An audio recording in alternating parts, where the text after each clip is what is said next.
Secara ilmu sains urang di pasihan mata Gusti Pangeran eta kurang kudu bisa dihartikeun jeung dimaknakeun. Sok bae maneh peureum pasti para roek nya kos dulur-dulur urang anu teu bisa ningali. Urang bisa ningalina ku sebab aya pantulan cahaya. Nah, cok ilmu sains kitu. IPA lah lamun cok urang baheula mah. Nah, makana pantulan eta bermanfaat ke urang sadayana. Aya pantulan rejeki, aya pantulan asmara, aya pantulan dina kahirupan urang, aya pantulan dina kagagalan urang, kabeh ge anu mantul-mantul anu mantak. Jadi urang kudu bener-bener bisa bersyukur ka Gusti Pangerannya. Percaya ka urang naon sebabna eta mantul jadi viral mantap betul.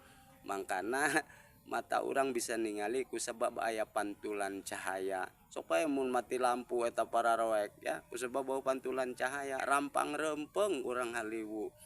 Mangkana tina kituna urang kudu sadar diri bahwa pantulan-pantulan ti jelema anu aya di sekitar urang eta sebagai motivasi pikeun diri urang kabeh ge nya supaya urang bisa meresapi ya, bisa menikmati jeung bisa mensyukuri naon anu jadi pantulan-pantulan tina gaya kahirupan urang sadayana. Mudah-mudahan urang senantiasa jelema anu bersyukur ka Gusti Pangeran tina naon anu dibikeun ku Gusti Pangeran pikeun urang sadayana. Jeung ulah poho pantulan-pantulan anu aya dina kahirupan urang jadikeun sebagai motivasi jeung rasa syukur ka Gusti Pangeran.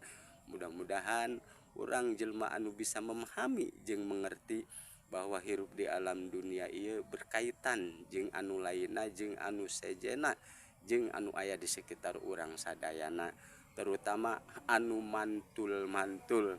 Tah ku kituna siaran be anu mararantul ya, bola kasti gitu tah. Mantul ditimpukeun ka jauh balik deui ka sirah urang beletuk. Maka tina kituna urang kudu bisa ngahormati jeung teuing gaya hirup kumaha urang ge aya gaya pantulan pikeun diri urang. Tah tina gaya-gaya pantulan eta urang bisa ngambil hikmah jeung ngambil intisari. Urang bisa bersyukur ka Gusti Pangeran, urang bisa narima tina kahirupan urang bahwa pantulan-pantulan anu aya dina kahirupan urang eta sebagai gravitasi gaya anu bisa ku urang disyukuri, diresapi, diambil maknana. Jeung sakabehna ge anu terjadi tina pantulan-pantulan gaya eta pasti aya manfaatna keur urang sadayana.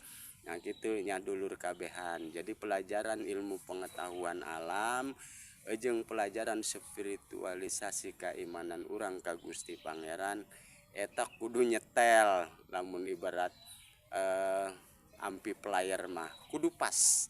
Jadi pantulan-pantulana ngeunah dirasakeun. Sakitu nya dulur. Assalamualaikum.